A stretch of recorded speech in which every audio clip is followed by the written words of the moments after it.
Muy buenas noches, bienvenidos a otro programa de Foro 506. Esta noche muy complacidos de tener a una persona de pues alto calibre, como todos los invitados que tenemos a este programa, para hablarnos de una temática bastante actual, una temática que acecha a la sociedad costarricense y que hoy queremos apuntar desde la perspectiva de los expertos.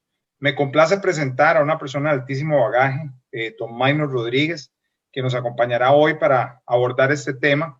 Don Maynor es administrador de empresas, es máster en finanzas, es máster en administración de construcción y es director general de Gestionando Hábitat S.A. Entre otros puestos, ha tenido puestos locales como internacionales, como para Hábitat para la Humanidad. Y hoy pues queremos sacar el provecho haciéndole todas las preguntas que podamos con respecto a esta temática. Don Maynor, muy buenas noches, muchas gracias por acompañarnos. Buenas noches, Eduardo. Un gusto estar con ustedes y buenas noches a todos los oyentes y toda la audiencia de este programa. Muchas gracias.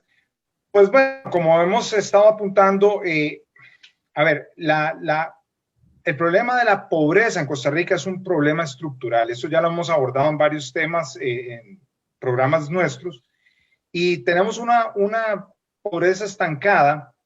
Sin embargo, lo que siempre hemos hablado es que evidentemente la población va creciendo y aunque el número porcentual es el mismo, evidentemente hoy tenemos un problema de muchas familias que están en la pobreza. Estos números andan alrededor del 20% de familias en pobreza y esto nos trae a nosotros a colación el tema o el problema de la vivienda.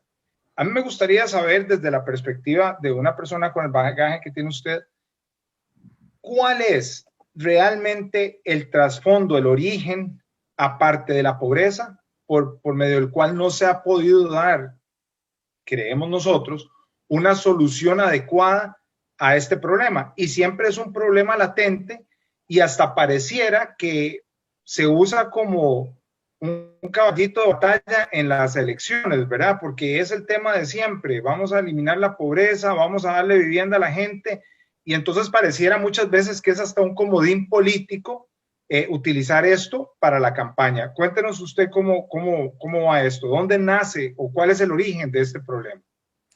Bueno, yo creo que el principal elemento de la pobreza es el factor de la educación, ¿verdad? Creo que la educación es el principal elemento que nos lleva a un concepto de no poder reducir la pobreza y no la podemos reducir porque las políticas no son adecuadas, no son claras. Y en vivienda es el mejor ejemplo. Vivienda es una de las áreas donde más recursos se invierten. Hemos tenido un sistema financiero nacional para la vivienda bastante sostenible. Solo en este gobierno han habido algunos golpes muy importantes al presupuesto del Banco de Creación de Vivienda, pero en los 10 gobiernos anteriores que hemos tenido desde la creación del BAMBI ha habido mucha continuidad en cuanto a los recursos, pero es un tema de enfoque de las políticas. O sea, el principal problema que tiene la gente para accesar a una vivienda, la gente pobre, es muy sencillo, es el acceso al suelo. El problema fundamental es cómo las familias de bajos ingresos accesan al suelo, al buen suelo, al suelo urbano, donde hay oportunidades, porque yo puedo acceder al suelo donde no hay oportunidades, yo puedo ir a vivir a Upala donde no hay empleo, donde no hay condiciones, donde no hay adecuadas escuelas, donde no hay adecuados servicios médicos y demás, pero el tema es cómo hace una familia que vive en la meseta central para mantenerse viviendo en la meseta central sin la necesidad de vivir en un precario. Y la única opción que tienen de suelo es vivir en un precario. Y el país no tiene políticas adecuadas, no tiene orientaciones, indicadores necesarios para eliminar los precarios. Costa Rica tiene casi 500 asentamientos precarios y de esos el 70% están en la gran área metropolitana y de esos el 90% de las familias que viven en precario viven en el área metropolitana. ¿Qué quiere decir?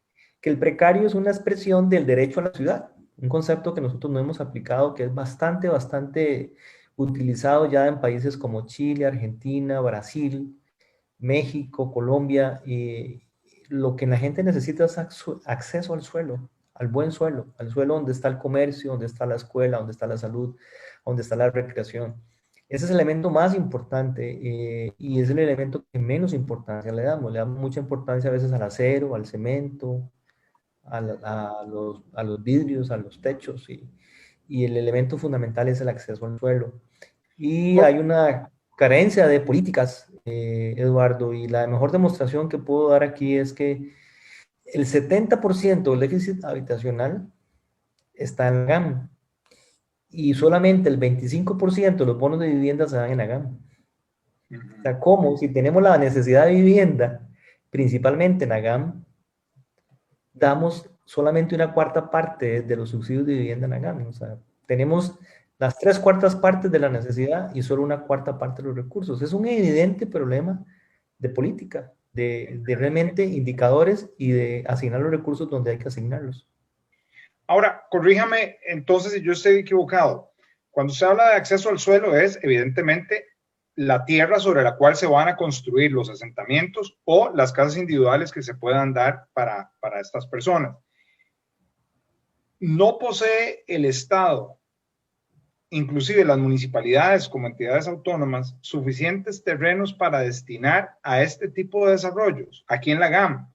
O es que necesariamente hay que salir de compras y comprar terrenos que no se poseen, o en su defecto no se puede hacer un desarrollo en los precarios que ya existen y construir sobre esos precarios que entiendo yo que son o tierras en su mayoría en abandono o son tierras del Estado. No sé si habrán precarios en la GAM sobre terrenos, imagino que privados, pero a lo que yo me refiero es sobre terrenos públicos que han sido invadidos, no se puede hacer una reapropiación de esos terrenos por parte del Estado para construir vivienda digna para estas personas.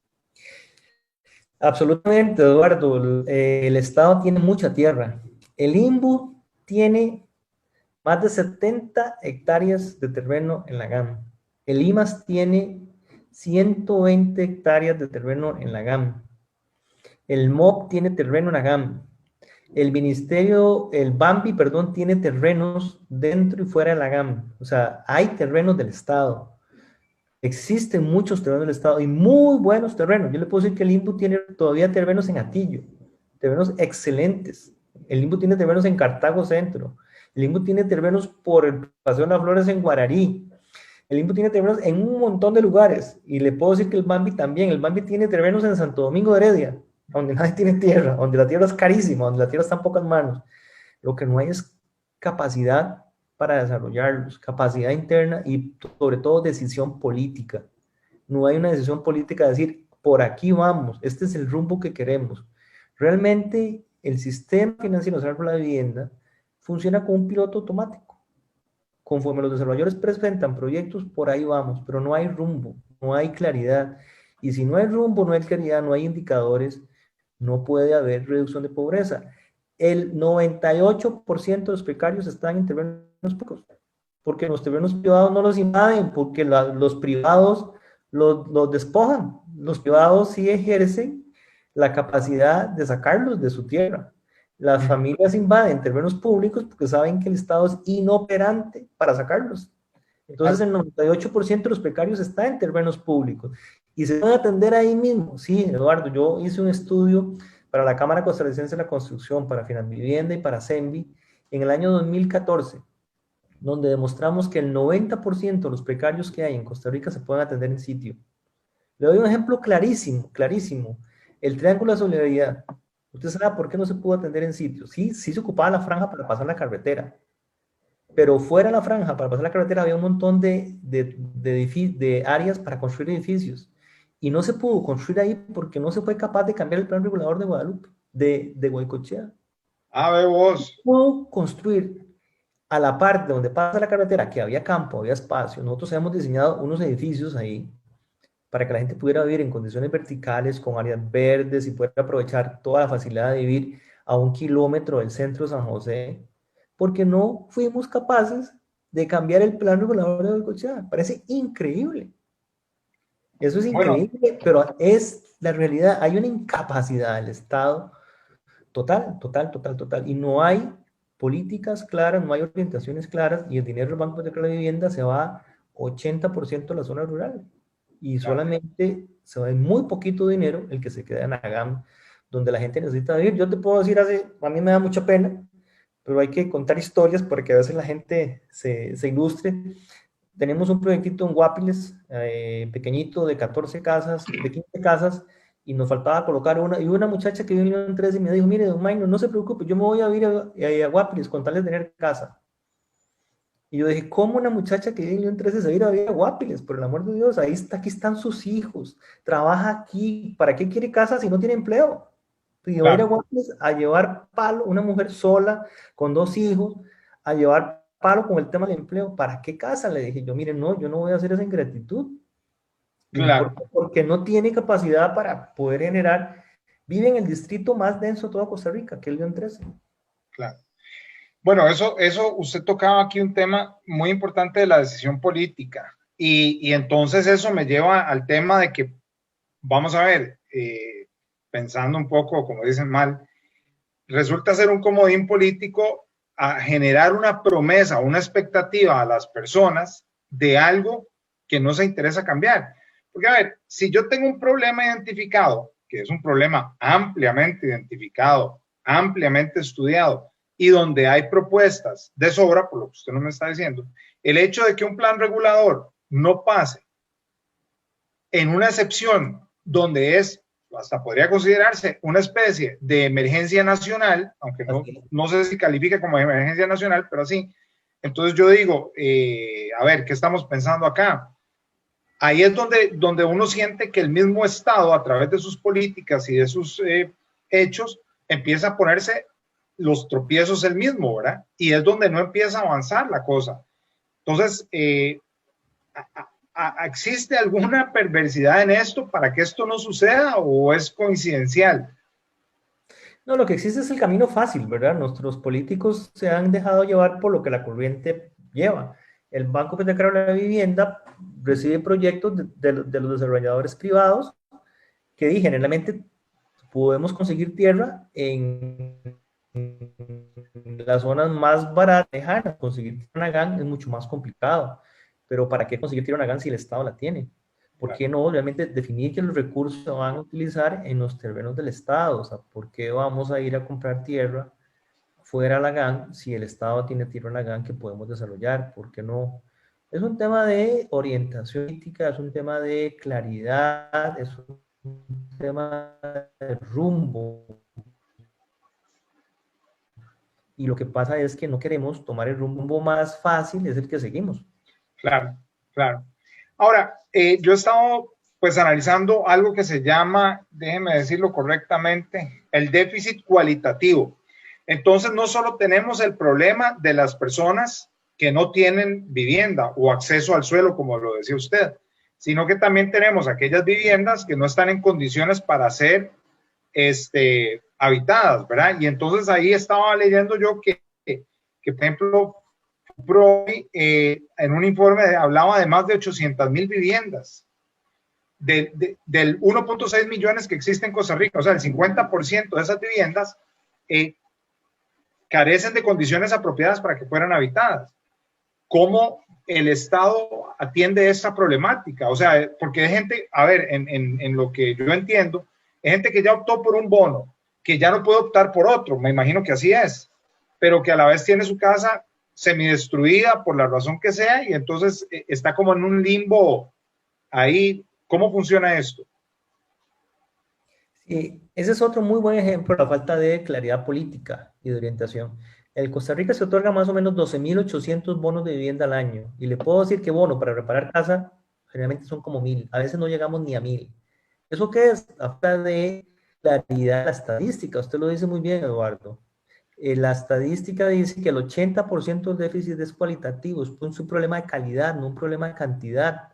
Así que entonces uno esperaría que si el 80% de déficit de calidad, pues el 80% de recursos vaya a atender la calidad de la vivienda y no la cantidad. Pero es al revés, la Claro, cosa al revés. O sea, eso es otra demostración de que realmente no tenemos estadistas en el país, no tenemos personas que analicen los datos y que realmente pongan en la corriente, en la necesidad, los recursos. O sea, los recursos tienen que ir a donde más se necesitan, a donde más impacto se tiene que crear. Y efectivamente, un programa de mejoramiento de vivienda debería ser importantísimo. Cuando vino la pandemia, este gobierno dijo que iba a reactivar el sector construcción de interés social con los mejoramientos de vivienda. No hicieron 1000 en el 2020, o no hicimos 1000, para incluirme, pero la política del Estado que se dijo que se iba a reactivar, no hubo 1000 mejoramientos de vivienda. O sea, realmente no hay claridad hacia dónde tenemos que ir, y eso es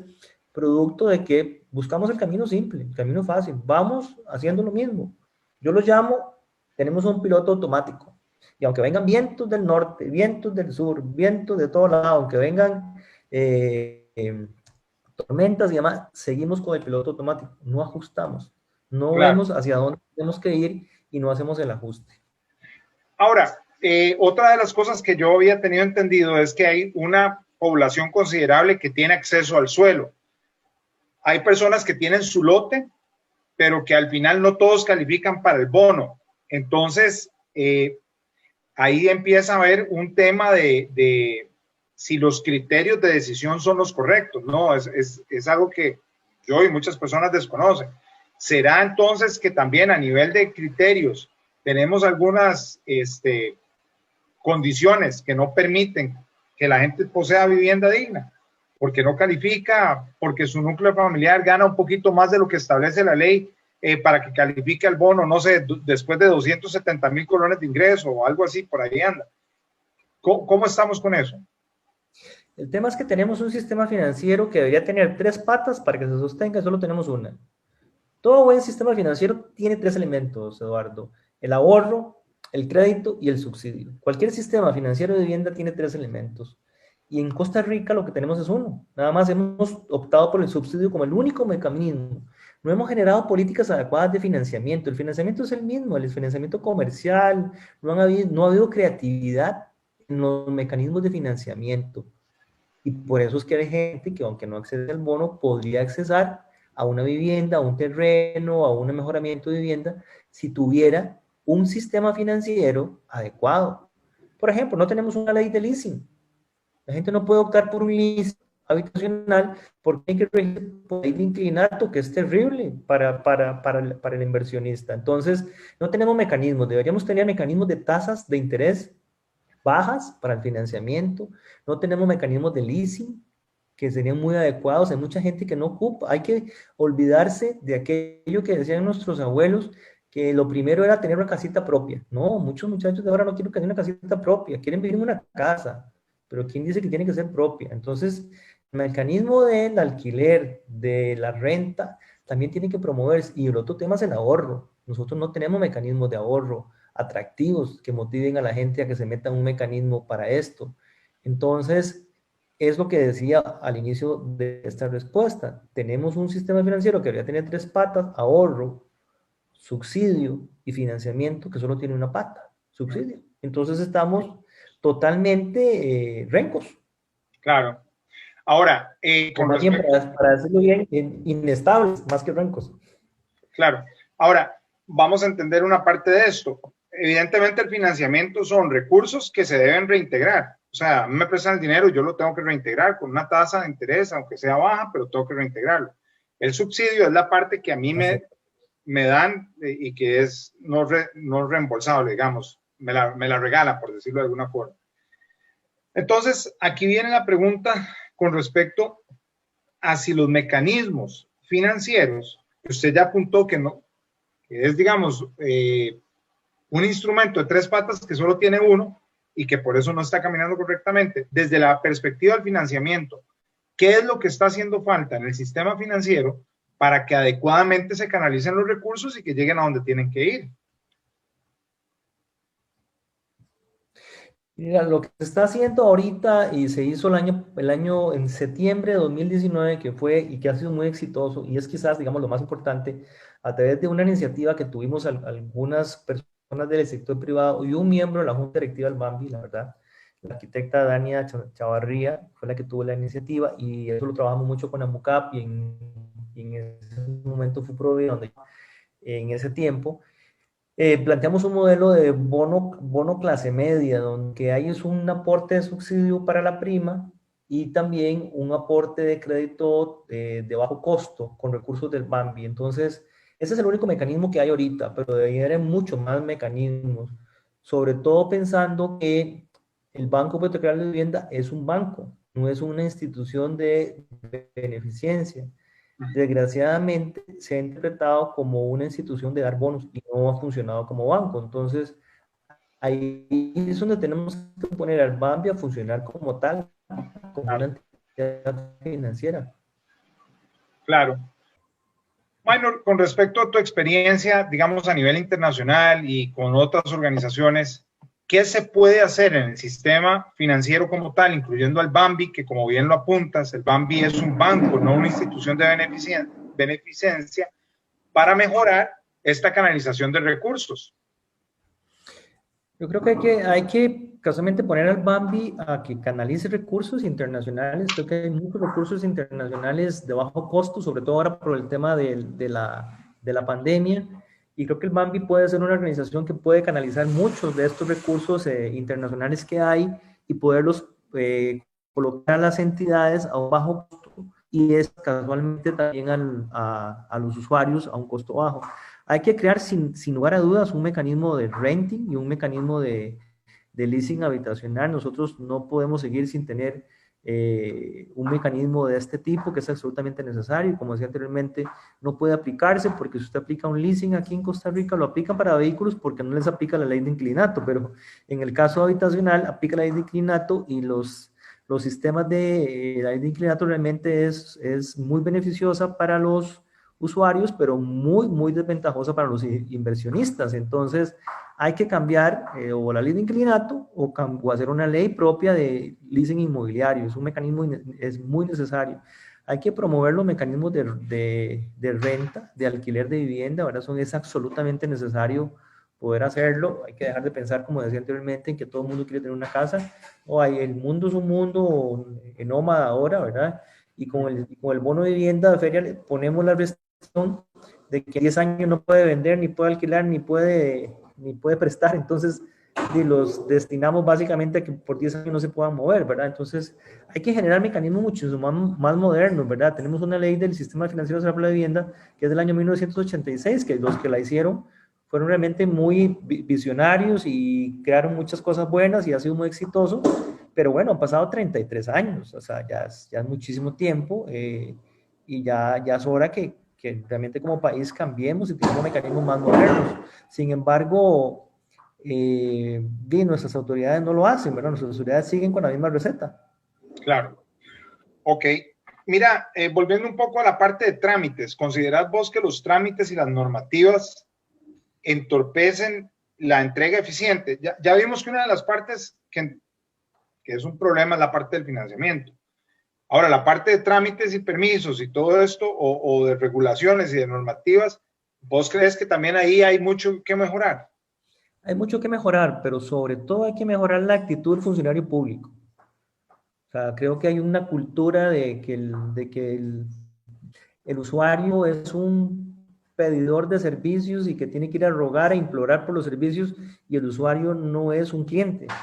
Yo creo que si los funcionarios públicos de allá, de Fuerza y Luz, de ICE, de las municipalidades nos vieran como clientes, tuvieran un modelo donde nos vieran como clientes y pensaran que todos los trámites hay que hacerlos en forma eficiente, creo que no tendríamos mucho problema. Tenemos una plataforma de APC, de tramitología de planos a través del Colegio Federado, que está integrada con varias instituciones, que es bastante eficiente, bastante exitosa y creo que es modelo a nivel mundial.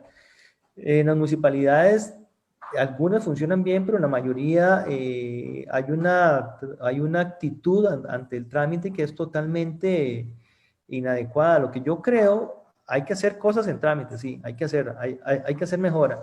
Pero si una cosa yo haría es cambiar la cultura del funcionario público, es hacer una campaña para que el funcionario público entienda que el que le va a pedir una solicitud de agua potable, ¿por qué no la puede tener en 8 días? O sea, ¿por qué tiene que Claro, esperar un mes y cuando ya se le va a vencer el mes, para que no se le venza el plazo, entonces lo que hace es declarar la negativa para que no se le venza el plazo, porque ese es el camino fácil también. Volvemos otra vez al camino fácil. Y así creo que es mucho lo que pasa. Yo le puedo contar que tengo un trámite de uso de suelo en la municipalidad de Golfito desde el 6 de noviembre. Me imagino. Y le estoy seguro que no es el proceso, que no es el trámite, es desde el 6 de noviembre y estamos terminando marzo y no ha sido posible, y no ha sido ni rechazado, es que si me lo hubieran rechazado, pero A ver, es eso, un tema de más, yo creo que es más de la actitud que de los procesos. Los procesos sí se pueden mejorar, pero si yo creo que se mejora la actitud, con eso ganamos bastante.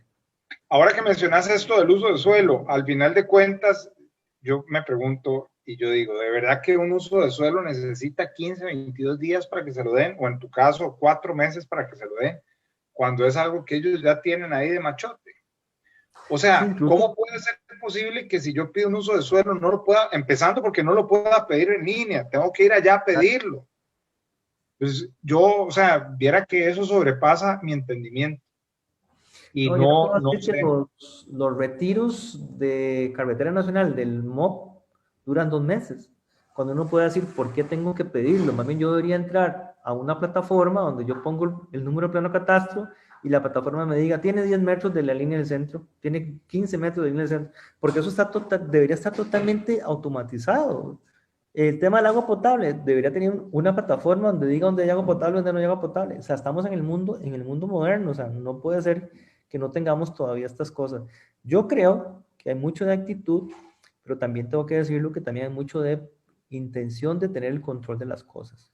Mucho funcionario público quiere tener el control para sentirse poderoso, para sentirse que lo tiene uno agarrado a las manos. Y eso creo que es un tema cultural y es un tema que tenemos que cambiar y que las autoridades tienen que realmente ponerle, ponerle fin. O sea, hay un tema de poder. Si, usted va, si yo tengo el agua, tengo el poder. Porque sin agua nadie puede desarrollar. Bueno, ese es un problema grandísimo. Entonces, yo me pregunto, ayer lo conversaba con una persona, ¿cómo puede ser posible que para usted poder urbanizar tuvo que haber tenido disponibilidad de agua, si no, no lo deja urbanizar? Urbaniza usted, lotifica y después cuando va a pedir la paja de agua le dicen, no, no tiene derecho a paja de agua. Pero entonces, Es a increíble. ver, ¿estoy yo equivocado? ¿O ese famoso Estado de Derecho en el que todos creemos vivir no existe? ¿O es una sala de grises? Porque, a ver, si ya me hiciste hacer un trámite para poder hacer una segregación, ¿cómo me vas a decir ahora que me vas a negar el derecho a tener una paja de agua en el lote que ya me permitiste segregar porque tenía agua? Y no Ese solo es me, el tema. y no solo me hiciste hacer un trámite, me hiciste hacer una inversión. Pudiera invertido 50, 100 mil, 150 mil dólares fácil, fácil, fácil en ese momento. Me hiciste invertirlos y después de que los invertí me decís que no tienes agua, o sea, que no tengo agua. Eso es un tema que no puede ser, es un tema de seguridad jurídica, ¿verdad? Eso Ah, yo creo que es un tema que hay que seguir trabajando, creo que tenemos cosas, pero insisto, lo fundamental es cambiar la actitud del funcionario público. El funcionario público nos vea como un cliente, que nos vea como una persona importante, no como una persona que llega a rogar un favor.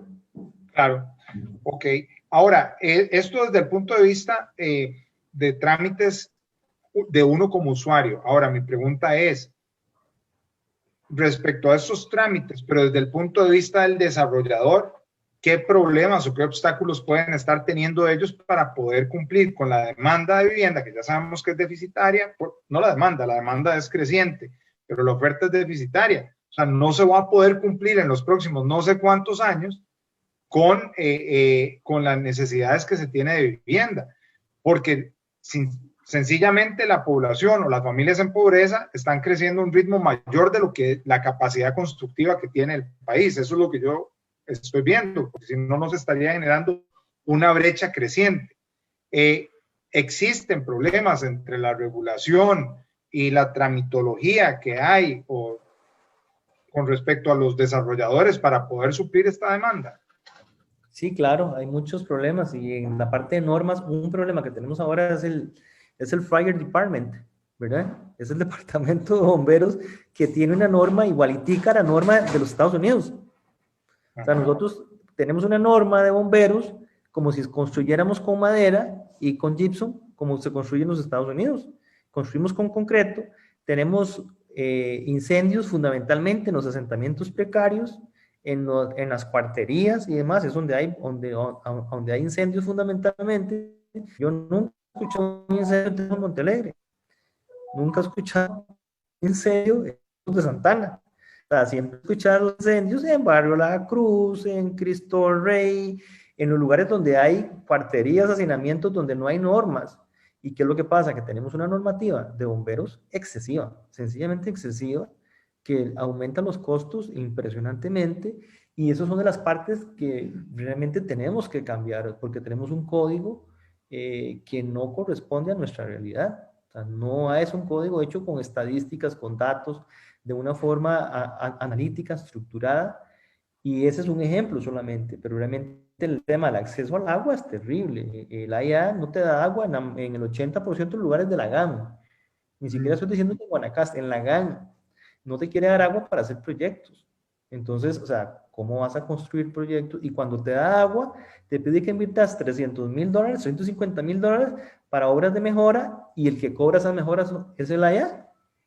O sea, yo pongo la plata para que se mejore, para hacer un tanque, para hacer unas tuberías, para hacer todas las obras que hay que hacer, y al fin y al cabo el que cobra la mejora a través del recibo es el AIA. Y Correcto. entonces realmente estamos en una situación muy difícil. Funciona mejor las cosas en JASEC, funciona mejor en la empresa de servicios públicos de Heredia, donde hay un poco más, hay unas, son organizaciones un poquito más pequeñas, más sencillas de administrar, y funciona mejor. En la JASEC, por ejemplo, en Cartago se trabaja muy bien. Por aquello que alguien diga que es que no se puede trabajar bien, no, no, sí se trabaja muy bien, y en las empresas públicas de Heredia, en general se trabaja bastante bien. Es decir, que sí se puede. Lo que pasa es que son relaciones con otra cultura, incluso hasta usted entra y se siente mejor, lo tratan diferente. Interesante. Y decime una cosa, ahora que tocamos este tema de las normativas sobre sistemas constructivos que son diferentes, a ver, adoptamos normativas sobre sistemas que son diferentes a los nuestros por su naturaleza constructiva.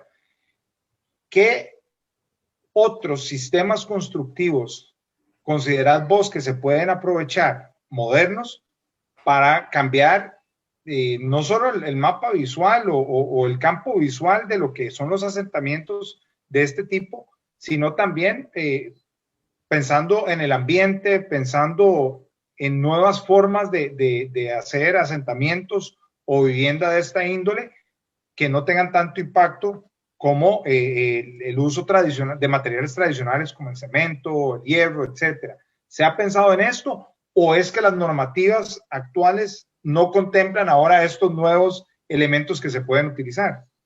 En realidad, en ese tema no tenemos mucha restricción, porque el país no tiene la necesidad de inscribir sistemas constructivos. El sistema constructivo es aprobado por el personal responsable que asume la obra y se puede ejecutar. En este tema creo que hay bastante creatividad en el país y bastantes cosas buenas. ¿Y qué se puede implementar? Bueno, creo que los sistemas más livianos, ¿verdad? Los sistemas de steel framing, ¿verdad? Que son basados en estructuras metálicas y cerramientos livianos. Los sistemas de madera, ¿verdad? Creo que son sistemas mucho más sostenibles. Creo que hay formas de poder trabajar la madera estructural, la madera bien curada, bien tratada, que son sistemas más livianos, que para un país sísmico como el nuestro le ayuda mucho, porque es importante que los oyentes conozcan que la carga de sismo es proporcional al peso. Es decir, en una estructura, a más peso del edificio, más carga de sismo. Entonces, si tenemos una estructura más liviana, tenemos menos cargas de sismo sobre ese elemento. Entonces, esas son cosas que yo creo que como país tenemos cosas buenas y hay mucha creatividad y podemos seguir implementándolas. Entonces, bajo esas normativas que existen, no necesariamente hay un sistema o una lista de materiales sobre las cuales hay que cumplir, sino que hay alternativas que se pueden utilizar y voy a poner cualquier cosa de ejemplo. Puedo hacer yo una casa, no sé, en estructura metálica con siding, que puede ser Duroc o lo que sea y perfectamente aplica. Así es, absolutamente. En eso tenemos total libertad y creo que el país tiene un código sísmico bastante bueno. Además, tenemos una ingeniería estructural en el país de muy buen nivel. Creo que Costa Rica tiene ingenieros estructurales muy buenos. Tenemos arquitectos también de muy buen nivel. Entonces, creo que tenemos suficientes profesionales como para ser creativos. Y yo veo que estamos haciendo cosas creativas, ¿verdad? Hay gente que está haciendo cosas diferentes y creo que en esa línea tenemos mucho, mucho bueno. Las únicas normativas que son un poco más estrictas son las del Código Eléctrico, Eduardo, y oyentes, que sí hay alguna normativa que se requiere cierto cumplimiento, pero bueno, me parece que está bien por un tema de seguridad, pero en cuanto a sistemas constructivos, creo que tenemos bastante libertad, bastante creatividad y bastantes oportunidades en el país. Ok, excelente. Ahora, volviendo un momentito a la parte de la capacidad de ejecución. Si básicamente, no toda la responsabilidad, no, estamos de acuerdo, pero gran parte de la responsabilidad recae en el funcionario, en la forma que él afronta o enfrenta la situación donde se le viene a pedir la solicitud, donde se le viene a hacer la solicitud. ¿Vos crees que si cambiamos esta parte de la cultura, eso va a ser un proceso, existiría una mejor capacidad de ejecución sobre los proyectos? Sí, claro, sin duda. Yo creo que cambiar la cultura, pero para cambiar la cultura hay que hacer algunas cosas. Y una cosa muy importante para cambiar la cultura es poner indicadores de gestión. Y es lo que en instituciones públicas no hay. Yo siempre pongo el ejemplo de Starbucks o McDonald's. El que trabaja en McDonald's tiene un relojito ahí puesto que le dice cuántos minutos tiene. Y el que vaya usted a Starbucks ahí en el auto y se da cuenta que tienen un relojito puesto para ver cuánto están durando atendiendo al cliente. Si ese mismo esquema de medición tuvieran los funcionarios públicos, la cultura cambiaría, porque no hay indicadores de gestión. Entonces, ¿qué necesitamos? Que los funcionarios tengan indicadores de gestión, que un uso del suelo tenga que tener 2 días de resolución y tiene que tener la creatividad, generar las herramientas suficientes para que eso sea posible. ¿Y qué pasa? Que es cuando no cumple, haya una luz roja que encienda, que no cumplió y tenga una consecuencia. Los psicólogos dicen muy bien, los antecedentes no regulan el comportamiento lo regulan las consecuencias. Tienen que haber consecuencias para aquellos funcionarios que no cumplen con los indicadores de gestión. Entonces yo creo que hay que promover la cultura, pero la cultura se promueve con medición, con indicadores de gestión que sean necesarios para que realmente la gente sea premiada, pero también sea sancionada. Y creo que eso es lo que falta en el Estado. Si los funcionarios tuvieran ese relojito de Starbucks, actuarían diferente. Claro. Ahora, esto me lleva a pensar algunas otras cosas. Se me vino a la mente ahora cuando uno va a una institución pública y voy a compararlo, uno va a una entidad privada responsable, etcétera, y dice buzón de sugerencias, si no está conforme con el servicio, o si está conforme con el servicio, háganos esta sugerencia. No es que no lo haya en la institución pública. Lo que pasa es que en todas las ventanillas hay un rotulito que dice que la ley número XYZ 724 pena con no sé cuántos años de cárcel a la persona que amenace a un funcionario público, y yo no estoy, a ver, yo no justifico la violencia. No, para nada. Pero cuando usted invirtió $300,000 para notificar y después viene a pedir la paja de agua y le dice, no hay agua. ¿Por qué no hay agua? A veces no hay agua.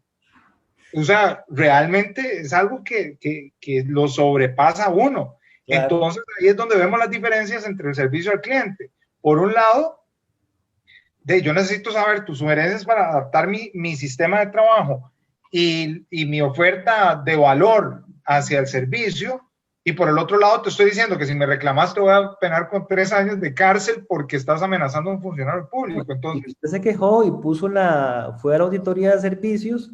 La auditoría de servicios lo pasa al auditor de servicios, dura un mes. Ese auditor de servicios se lo pasa a la persona encargada, al superior, ese dura otro mes. Y cuando ya pasaron esos 2 meses, se le dijo al funcionario y el funcionario pide un mes para resolver. Entonces, estamos realmente metidos en una línea que sí hay que cambiar y tienen que vernos como, y yo creo que es un tema cultural y lo repito y digo 2 ejemplos para que no digan que es que uno siempre se queja de todo. No, doy el ejemplo de nuevo de la JASEC y de la empresa de servicios públicos de Heredia. No son perfectas, pero usted va ahí y se siente diferente. O sea, te tratan diferente. Vos sentís que por lo menos el funcionario está preocupado por tu trámite, que está preocupado por lo que está haciendo. Cuando uno va a la Caja Costarricense de Seguro Social, cuando uno va a la IA, para poner 2 ejemplos, usted se siente el más pordiosero del mundo. Usted se siente el señor que llega con un bollito de pan a pedir que le ponga mantequilla y queso. Es una absoluta barbaridad. Entonces yo creo que sí hay ejemplos, incluso Fuerza y Luz es una organización bastante eficiente, para decir otra. Es bastante eficiente. En Fuerza y Luz la disponibilidad eléctrica te la dan normalmente en 1 o 2 días. Claro. Y usted dice, ¿por qué el agua no puede ser igual? ¿Por qué el alineamiento vial no puede ser igual si en Fuerza y Luz lo hacen? ¿Qué tienen en Fuerza y Luz distinto que no tengan en el allá? Actitud, Ganas, indicadores. sí, exactamente. Indicadores, entonces sí hay, sí se puede hacer. Cuando a mí me dicen que es que no se puede hacer, incluso cuando a mí me dicen que no se pueden cambiar las instituciones públicas, yo siempre pongo un ejemplo, el registro, el registro nacional. Yo me acuerdo de niño yendo a hacer filas para ir a sacar una placa a mi papá, de los carros de mi papá. Hacía filas toda la tarde.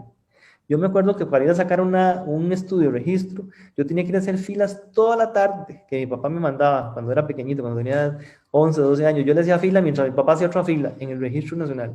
Y el Registro Nacional hoy es una maravilla, es una excelente institución. Con todo y todo, mire, Correos de Costa Rica, ¿cuánto ha mejorado? Así se puede mejorar las instituciones públicas. No son perfectas, pero sí se puede mejorar muchísimo, muchísimo. No, y de hecho eso es algo que en este programa nosotros pues somos insistentes. Este no es un tema del sector público contra el sector privado.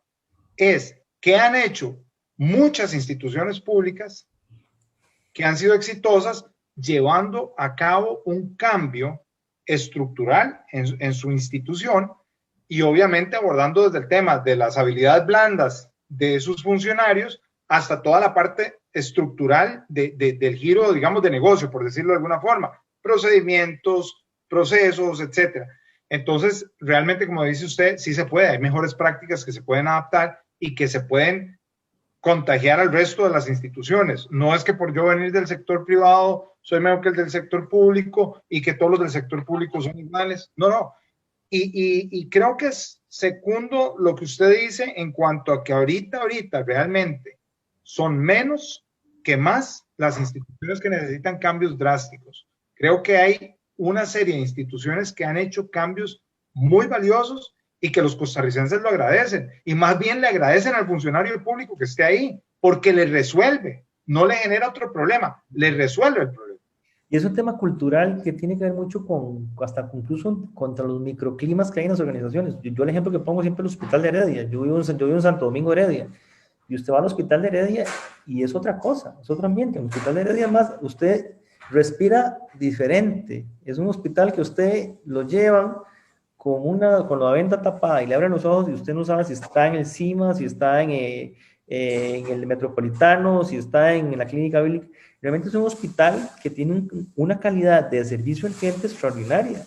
Cosa que usted va al Calderón, a otros hospitales, al México y demás, y la cosa es lubre, es terrible, lubre, es una cosa espantosa. Sí, sí, sí, correcto. No, así es. De hecho, bueno, yo tuve a mi papá internado varias veces ahí en el San Vicente de Paul y lo que usted dice, totalmente. O sea, hasta que da gusto entrar, da gusto cómo lo trata la gente a uno ahí, da gusto ver toda la parte de enfermería, de médicos, del servicio social que tienen ahí. O sea, totalmente. Creo que son ejemplos a seguir. Minor, la última consulta que yo te quería hacer es con cara a las elecciones que ya pues están a la vuelta de la esquina. Y mi pregunta es, ¿qué propuestas serias, formales, adecuadas debería contener un plan de gobierno de cara a esas próximas elecciones? O sea, sacar ya la parte demagógica del discurso de que vamos a sacarte de la pobreza, que te vamos a dar casa propia, pero materializarlo en algo concreto, materializarlo en algo estructural, funcional, de largo plazo, no solo porque votaste por mí en estas elecciones, o sea, algo que quede para la posteridad. ¿Qué son esas propuestas que debería contener ese plan de gobierno? En vivienda específicamente, creo que hay mucha claridad. Primero hay que hacer una política de atención a asentamientos precarios. La pobreza está en los precarios, el COVID atacó los precarios, el COVID desnudó los precarios. O al revés, los precarios desnudaron al COVID, como quiera uno verlo. Y creo que en las dos días se da. O sea, para la pregunta, política de atención a asentamientos precarios. Es una política agresiva. Yo puedo decir, mire, el 70% de los recursos del Banco Hipotecario de Vivienda de los bonos de vivienda tienen que ir a asentamientos precarios. No pueden ir a otro más. O sea, hay que hacer una política de atención a precarios. El sistema financiero de la vivienda se creó para atender precarios. ¿Y usted sabe cuántos precarios atendemos ahora al año? 3, 4. Y le estoy contando que hay casi 500. Dividan 500 entre 4. 110 años ocuparíamos para erradicar los precarios. O sea, ese ritmo es imposible. O sea, nosotros necesitamos pasar de atender 3, 4 precarios al año a atender 8, 9, 10 asentamientos precarios. Ese es un tema importantísimo y que tiene un impacto enorme en la pobreza, porque si usted atiende el precario, tiene una gran posibilidad de sacar a la gente de la condición de pobreza, compensado con mecanismos de empleo, de generación de empresas, de generación de emprendimientos y con educación. Pero si usted ataca al precario, pone emprendimientos, pone generación de fuentes de empleo y pone acceso a educación, usted sacó a esa gente de la pobreza. Ese es un elemento importantísimo. El segundo, Eduardo, es el que decías, un programa agresivo de mejoramiento de vivienda. El déficit habitacional es fundamentalmente mejora de vivienda, no es faltante de vivienda. Entonces, hay que pasar de atender 1000, de entregar 1000 bonos de vivienda en mejoramiento, a entregar 2000, 3000, 4000 y 5000. Si son 5 años de gobierno, hay que poner indicadores. ¿Cuál es el problema? Volvemos a lo mismo, no hay indicadores de gestión. El funcionario del BAMBI, el gerente del BAMBI no tiene indicadores de gestión. Nadie le dijo, mire, el gerente del BAMBI, la Junta del BAMBI sí tiene un indicador de gestión. ¿Cuántos bonos colocaron al año? 12,000 y algo. Y con eso hacen fiesta, con eso están felices. Y eso es absolutamente insuficiente. Debe haber indicadores de cuántos asentamientos precarios se atendieron, indicadores de cuántos mejoramientos de vivienda. Entonces, un programa de mejoramiento, un programa de asentamientos precarios, un programa de financiamiento a la clase media. O sea, hay que generar mecanismos financieros para la clase media.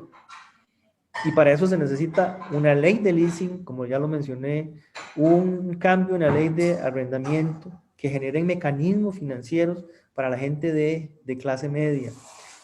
Eso es fundamental. Si usted me dice a mí cuáles cosas, yo haría esas 3 cosas fundamentalmente: mejoramiento de vivienda, asentamientos precarios y mecanismos financieros para atender la clase media. Con esas 3 cosas que un gobierno haga, creo que uno puede decir que en 4 años es suficiente. Ok, yo te iba a hacer una consulta. Esa es un poquito más técnica a nivel político, pero para esto que vos estás mencionando no necesitamos leyes nuevas. Creo que a este país lo que más le sobran son leyes. Esto se puede hacer. La única que creería que se debería hacer es la ley de leasing, nada más, que es una ley de leasing inmobiliario, que hay borradores, hay 3, 4 borradores, la Cámara ha hecho borradores, hay diputados que han hecho borradores, eso es un tema de claridad política. Ahora con el nuevo reglamento que hay, en 6 meses se puede aprobar, es la única cosa. Lo demás es tema de enfoque, tema de rumbo. Claro, ok. Pues no, yo creo que nos queda muy, muy claro. Es un panorama amplísimo que nos hablaste. Definitivamente es un tema que da para muchísimo más, y ahí uno puede, pues, penetrar en otros temas con más detalle. Pero bueno, te vamos a estar invitando para otro programa y vamos a estarte pidiendo tus opiniones. Más bien, pues, a todas las personas que nos escuchen, que nos ven, que nos siguen, pues, si este programa les gustó, que le sigan dando like. Y aquí estamos escuchando directamente de los expertos, de las personas que saben lo que necesitamos saber. Pues, Minor, yo agradecerte enormemente porque realmente nos abrís un espacio mental mucho más amplio para ver más de abordar de esa sensibilidad social que tenemos que tener para ver cómo vamos a poder erradicar o por lo menos controlar todo eso. Más bien, Minor, no sé, algunas últimas palabras. Un gusto, Eduardo, y realmente pues yo creo que sí, lo que hay que llamar es a que no tengamos miedo. Tenemos un país con cosas maravillosas y con gente muy capaz. Sí, hay que llevar a la gente capaz al gobierno. Desgraciadamente, la gente capaz no está llegando al gobierno está llegando gente que no tiene capacidad para asumir los puestos. Creo que es una irresponsabilidad. O sea, el primer acto de corrupción de un ciudadano es aceptar un puesto para el cual no está preparado, y desgraciadamente nos hemos llenado de personas que nos dirigen que no tienen la capacidad para hacerlo. Y este gobierno es una muestra de eso. Son muy pocos los ministros, creo que o los funcionarios públicos, creo que uno o dos, que uno pueda decir, tienen el nivel y la capacidad para dirigir lo que están dirigiendo. Los demás, con todo respeto, no tienen la capacidad. Entonces creo que sí hay una responsabilidad de la gente que nombra los puestos y nosotros los ciudadanos saber escoger bien, porque necesitamos la gente más capaz para que dirija este país. Si no, no lo vamos a sacar adelante. Pero definitivamente. Sí podemos. Y es parte del tema de la cultura que estabas hablando anteriormente. O sea, para cambiar esos paradigmas, esa cultura organizacional dentro de las instituciones públicas, tenemos que cambiar nosotros como individuos. Nosotros somos el reflejo de lo que hay ahí. Si nosotros como seres humanos, como personas, como ciudadanos, no cambiamos en la función pública o en la empresa privada o en nuestra familia o donde sea que estemos, vamos a ser las mismas personas. Así que pues nada, Minor, muchísimas gracias. Pues que estés muy bien y aquí te esperamos prontamente en otro conversatorio que tengamos. Y a todas las personas que nos siguen, muchísimas gracias y pues buenas noches.